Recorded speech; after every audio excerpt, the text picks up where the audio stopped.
تو ابو سفیان نے کہا وہ 27 رجب کی تاریخ تھی. کہا بادشاہ میرے پاس ایک اور قصہ ہے, میں سنانا چاہتا ہوں. بادشاہ نے کہا کیا ہے؟ کہا اس کو اب اتنا قصہ روک دو. ابو سفیان نے سنایا. کہا میں بیت المقدس کی خدمت پر مامور پادری ہوں, میں بیت المقدس کا صفائی بھی کرمچاری اور وہاں کے امامت اور دیگر ذمہ داریوں کا متولی ہوں, لیکن جو تاریخ ابو سفیان بتا رہا ہے اس تاریخ کو رات کو میں بیت المقدس کے سارے دروازے بند کرتا ہوں, میں بند کرتا ہوں. میں آپ کو بتاتا ہوں ایک رات ایسی آئی تھی اور وہ 27ویں رات ہی تھی شب یہ رجب کی, کہ میں بیت المقدس کا سب سے بڑا دروازہ بند کرنے گیا, کسی طاقت کو لگائے وہ بند ہی نہیں ہوتا تھا, بند ہی نہیں ہوتا تھا. یہاں تک کہ میں اکیلا نہیں, پھر لوگوں کو بلایا, سب کو بلایا, آؤ دروازہ بند کریں, کیونکہ وہ کعبہ تھا اس زمانے کا, سارے لوگ اس کی طرف, بیت المقدس مرکز اور قبلہ ہے, لوگ اس کی طرف منہ کر نماز پڑھتے, عبادت کرتے. سب کو بلایا گیا, سبوں نے طاقت لگا دی, دروازے کو نہ ہلنا تھا نہ ہلا. وہ پادری کہتا ہے ایسی سخت بات اور تعجب کی بات اس سے پہلے میں دیکھا ہی نہیں. تو دروازہ بند نہیں ہوا. تو رات کو ہم سب نے یہ مشورہ کیا, چلو اب تھک گئے, سو جاتے ہیں, دیکھتے ہیں کل سب بیٹھ کر کے بڑے بڑے علماء کو بلائیں گے اور کیا ہوگا اس پر. وہ کہتا ہے وہ عالم تھا اس زمانے کا, 90 سال کی عمر ہو گئی. کہا میں جا کر سو گیا, سب چلے گئے, سو گئے. صبح جب ہم اٹھ کر کے آئے تو دروازے کو ہلکا ہلانے سے ہی بند ہو گیا, دروازے کو صرف ہاتھ ہی لگایا تو بند ہو گیا. میں نے دیکھا یہ ماجرا کیا ہے, یہ ماجرا کیا, رات کو پوری طاقتوں سے بند نہیں ہوا. میں نے دیکھا کچھ الگ مسئلہ ہے. تو کہتا ہے اندر قدم رکھا تو بھینی بھینی خوشبو بھی آ رہی تھی, ماحول بدلا بدلا لگ رہا تھا. اور اس کے بعد میں نے نظر باہر ڈالی تو دیکھا پتھر میں سوراخ ہے, اور ایسا سوراخ ہے جیسے کسی گھوڑے کی رسی باندھی ہوئی ہے, رسی کا ٹکڑا ٹوٹا ہوا وہاں پر لگا ہوا ہے. میں نے دیکھا یہ تعجب کی بات کیا ہے. سارے علماء کو بلا کر پوچھا, سب اس گتھی کو سلجھانے سے رہ گئے, ہم عاجز تھے, اس وقت سے گتھی سلجھ نہیں رہی تھی. ابو سفیان تمہارا شکریہ, وہ گتھی بھی سلجھا دی. اللہ اکبر. ابو سفیان منہ لٹکا کہا میں تو یہ قصہ اس لیے سنا رہا تھا کہ میں کہہ دوں کہ سب سے جھوٹا قصہ ہے. یہ پادری کیسا ہے کہ کہتا یہی سب سے سچا قصہ ہے, یہی سب سے سچا قصہ ہے. کہا یقیناً تم جو کہہ رہے ہو ایسا ہوا ہوگا, اس لیے کہ وہ دروازہ جو کھلا تھا وہ کسی اور کے لیے نہیں, محمد الرسول اللہ کے لیے.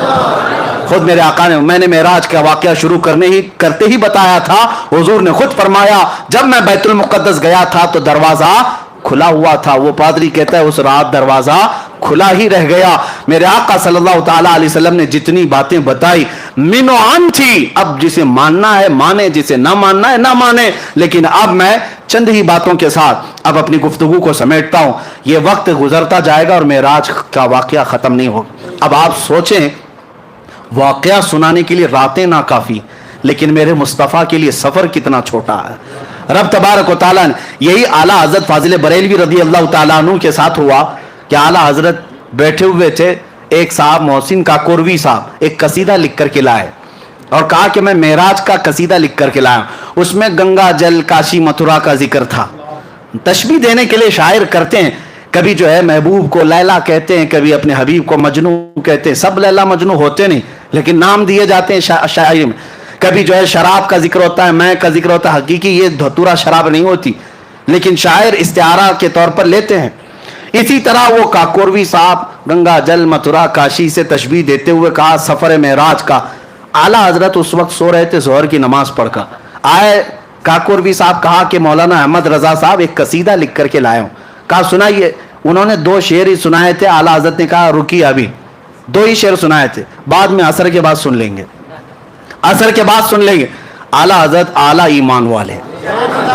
اعلیٰ حضرت جب حضور کو کسی بات سے تشبیہ بھی دیتے تھے نا تو وہ بڑے اعلیٰ قسم سے. کسی نے کہا, اعلیٰ حضرت نے لکھا ہے کہ حضور پاک صلی اللہ تعالیٰ علیہ وسلم کے کپڑے میلے ہو گئے تھے, یعنی گرد و غبار لگتی ہے تو کیا کہتے میلے ہو گئے. اعلیٰ حضرت نے فرمایا خبردار خبردار, نبی پاک صلی اللہ علیہ وسلم کے کپڑوں کو میلا نہ کہیں, وہ میلے نہیں ہوتے.